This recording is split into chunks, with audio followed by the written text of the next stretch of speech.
생각이 바뀌면 수익이 보인다. 역발상 투자의 문현진 멘토입니다. 자, 오늘도 많은 종목이 급등을 하고 있고요. 또 많은 종목이 급락하고 있는데 어떤 종목들을 우리가 어떻게 투자해야 될지 상한가에 들어간 종목을 체크해보면 될 것 같습니다.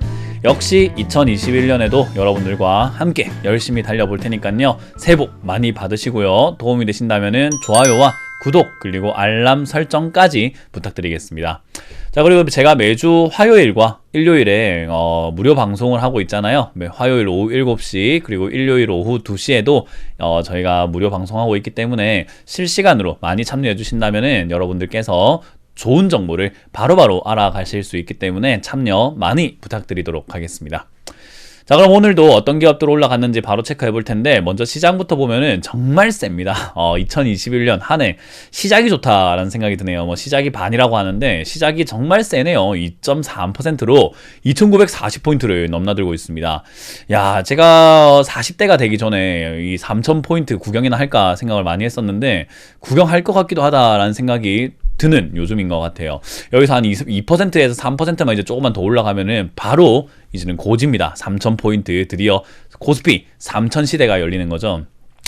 근데 저는 개인적으로 마냥 즐겁지만은 않고 마냥 반갑지만은 않은 것 같아요. 이 리스크라는 것이라고 하는 것들을 떠안고 올라간 증시인 거잖아요. 그래서 이 리스크를 떠안고 올라갔다라고 하는 것은 결국 뭔가 속이 이렇게 비어있는 강정처럼 뭔가 부실할 텐데, 야, 이거 지금 무너질 때 충격은 개인들이 감당할 수 있을까 생각을 합니다. 물론 무너지지도 않았는데 그런 생각을 해야 되나 생각을 하게 되지만, 어찌됐든 주식이라고 하는 것은 리스크 관리를 얼마나 잘 하느냐가 결국 시간이 지났을 때 계좌 수익률에 바로 직결되거든요. 그래서 지금 당장 수익보다는 꾸준한 수익을 노린다라고 했을 때는 리스크 관리 측면에서 저는 2021년에 한 해 조언을 리스크 관리하라라는 이야기를 드리고 싶습니다. 역시 분산 투자가 해답이 될 수 있을 것 같다 생각이 들고요. 그 분산 투자의 대안으로서는 역시나 달러, 금과 같은 안전자산 쪽이 여러분들이 분산을 조금 해놓는 것이 안전하다라는 것만 기억하시면 좋겠습니다. 자, 일단 지금 지수가 굉장히 올라가고 있는 것은 현실이긴 한데, 올라가는 것 치고는 상승 종목의 수가 부족합니다. 하락 종목이 훨씬 더 많다라는 걸 여러분들도 확인할 수가 있는데, 제 머리 때문에 안 보이나요? 조금 옮겨볼까요? 이렇게 보니까 옮겨지네요. 상승, 여기 하락, 지금 이렇게 차이가 굉장히 많잖아요. 그래서 지금 이렇게 보니까 상승한 것 치고는 좀 약하다라는 생각이 좀 들고, 대형주들의 또 수급이 쏠렸구나, 쏠림 현상이 또 심하게 일어나고 있구나라는 좀 아쉬움이 드는 장세인 것 같아요. 그래서 지수가 올라가긴 했으나 또 역시 소외당하고 있으신 분들도 있을 것 같고, 지금까지 좀 빠졌던 주가가 살짝 회복되는 것 정도에서 여러분들이 만족하고 있지 않을까 생각을 해보는 요즘인 것 같습니다. 그래서 여러분들 역시 조심하셔야 되는 시장인 것 같고요. 자, 이런 상황에서 오늘 또 상한가에 들어가는 종목들 분명히 있습니다. 지금 대원전선부터 해서 경인전자 해가지고 SNK까지 11종목이나 상한가에 들어가 있고요. 그리고 51종목입니다. 역시 급등하는 종목이 되게 많죠. 10% 이상 올라온 종목이 51종목으로 LNK 바이오부터 해서 밑으로는 엔젠바이오까지 바이오 관련주와 게임 관련주 그리고 자동차 부품 관련주들이 조금 각각 뛰어오르고 있는 것이 보여지네요. 자, 그리고 이제 10% 이하로 빠지고 있는 종목들도 있습니다. SK바이오팜, 이제 보험 물량, 예수 물량이 풀리면서 조금 이렇게 풀려 나오고 있는 이제는 물량들이 나오다 보니까 떨어지는 모습이 나오고요.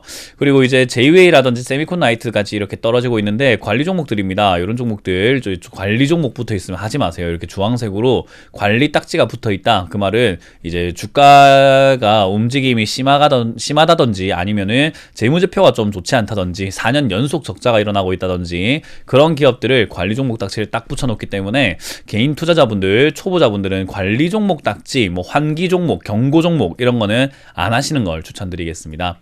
자, 일단 대원전선입니다. 바닥에서 막 급등하고 올라갔는데 왜 올라왔을까 검색을 해볼까요? 대원전선 검색을 해보니까 이렇다 할 만한 내용은 없는 것 같습니다. 딱히 없고요. 이거는 예전부터 이제 남북경협주를 이렇게 엮여가지고 급등을 하고 이랬었던 기업이 있어요.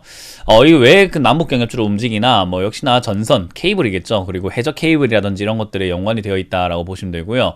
이런 게 이제 예전부터 북한에 전기를 보내야 된다 이렇게 해가지고 남북경협주로도 엮이고 이랬거든요. 그래서 그런 종목이 오늘 이제 바닥에서 한번 튀어오르고 있는 것 같습니다.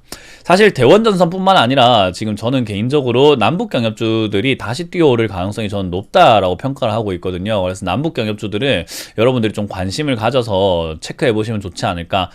저는 철도 관련주가 가장 좀 현실성 있다라고 생각을 하거든요. 그래서 남북 경협주 중에서는 이제 현대 로템이라든지 뭐 또는 유신과 같은 철도 테마 관련주들이 조금 더 저는 멀리 봤을 때 좋지 않을까라는 그런 의견도 좀 드려볼 수 있을 것 같네요.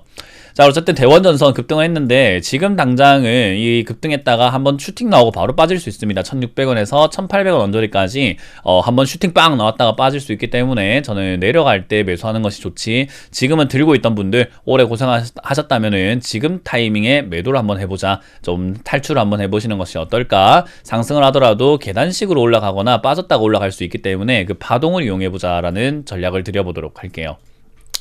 자, 그리고 오늘 경인전자 올라왔습니다. 경인전자 자동차 관련주기도 한데 이게 부품 관련주기도 하지만요, 일단 문제는 뭐냐면 이게 품절주예요.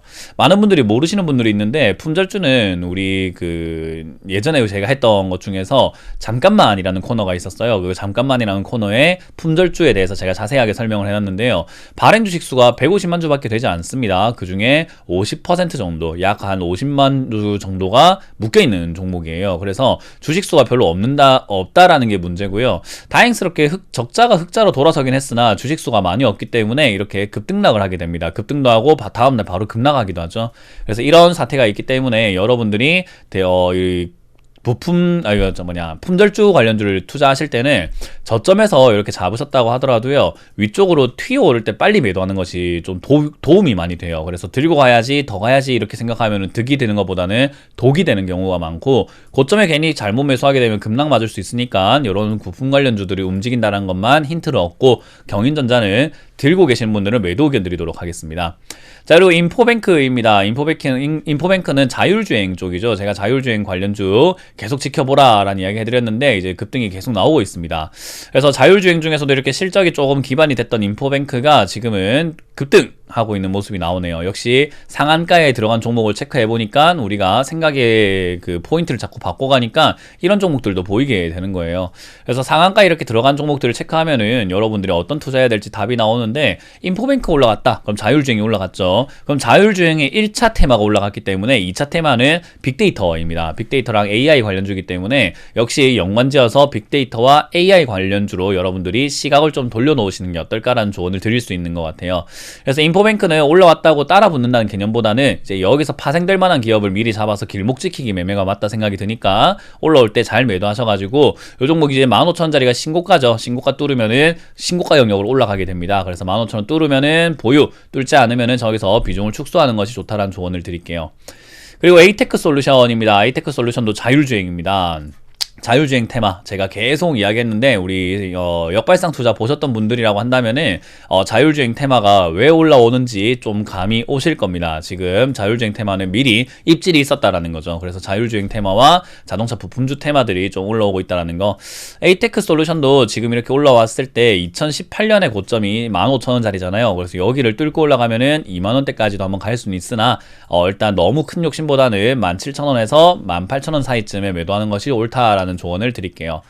그리고 오킨스전자입니다. 오킨스전자는 이제 반도체 장비 업종인데요, 너무 급등했죠. 딱 봐도 너무 급등했어요. 그래서 오킨스전자가 오늘 왜 급등했는가 뭐 검색을 해보게 되면은 이유가 나온 것 같지는 않습니다. 그냥 뭐 반도체 후공정 그리고 장비 업종 이렇게 해가지고 올라왔는데요, 이제 거의 뭐 마지막 불꽃놀이 같은 느낌이 듭니다. 이렇게 우상향으로 하던 종목이 갑자기 끄트머리에 상한가 올라가게 되면은 거기서 상승이 멈춰버리는 경우들이 좀 많이 있어요. 그래서 무조건 그렇다라고 볼 수는 없지만 이 자리는 이제 끄트머리가 될 가능성이 크다. 그래서 저는 들고 계시는 분들이 적극 매도해야 되는 자리가 아닌가라는 의견을 드려볼게요.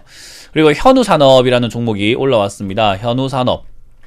현우산업 같은 경우도 왜 올랐는가를 보게 되면은 딱히 이유를 찾을 수가 없습니다. 아무래도 오늘 시장이 좀 세게 움직이다 보니까 이렇게 저점에 있던 종목들이 강하게 올라가는 형태를 좀 체크해 볼 수 있는데, 사실 이것도 예전부터 이제 품절주로 엮여있던 종목 중에 하나예요. 그래서 품절주들이 뛰어오르면 좋은 시장은 아니거든요. 근데 얘 같은 경우도 발행 주식 수가 1,500만 주인데 그 중에 한 40%가 묶여 있어가지고 700만 주 가량이 유통되고 있다 보시면 돼요.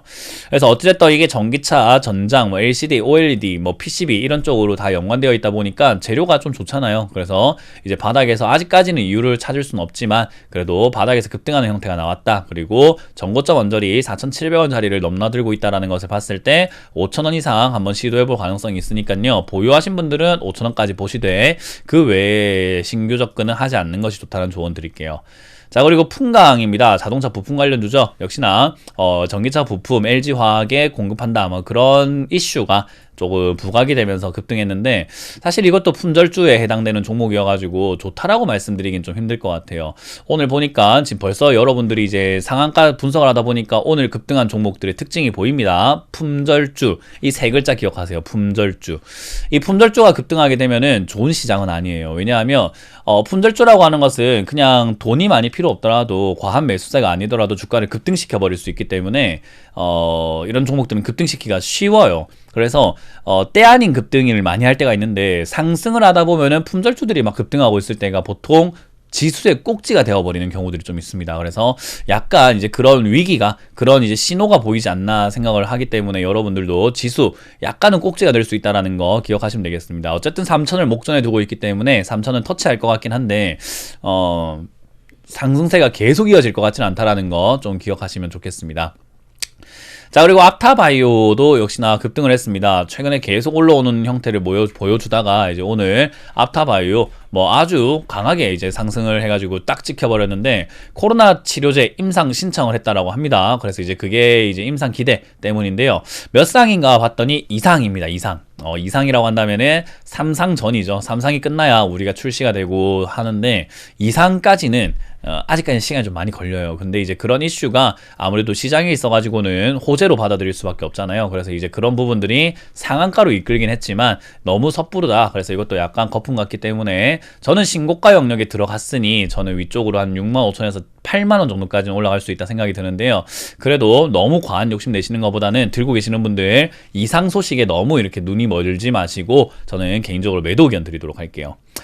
이 이외에도 상당히 많은 종목들이 급등을 해서 올라오고 있습니다. 상당히 많은 종목들이 뭐 녹십자 셀부터 해서 상당히 많은 종목들 급등하고 있는데 역시 올라올 때 잘 매도하시는 게 좀 좋지 않나 싶은 요즘인 것 같아요. 현대모비스, 현대로템 이렇게 아주 무거운 종목들이죠. 현대차 이런 것들까지 잡초스럽게 움직이고 있어요. 굉장히 무거워서 좀 체중을 좀 무겁게 가져가면서 채통을 지켜야 되는 종목들이 아주 가볍게 움직이고 있는 시장이거든요. 그래서 이런 게 저는 안전한지는 잘 모르겠습니다. 그래서 일단 여러분들 변동성이 심하다라는 것만 기억하시고 좀 매도를 잘 하시는 게 좋은 거고요. 올 한 해는 변동성 장세가 될 것 같기 때문에 올라올 때 잘 팔고 내려갈 때 잘 사는 게 진짜로 해답이 될 겁니다. 그러려면은 올라올 때 욕심내지 않고 내려갈 때 용기를 낼 수 있어야 되기 때문에 그 점 기억하시면서 그런 도움이 많이 필요하다 하신다면 역발상 투자 꾸준히 지켜보시면 좋을 것 같아요.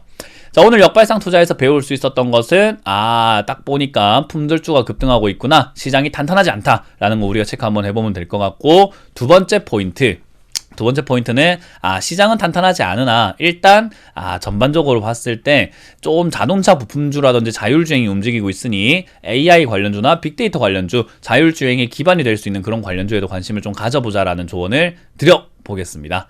자, 이렇게 오늘 마치도록 하고요. 다들 새해 복 많이 받으시길 바라겠고요. 2021년도 저희와 함께 꾸준히 투자 열심히 하셔가지고 성공 투자하시길 기원하겠습니다. 지금까지 문현진 멘토였습니다. 고맙습니다.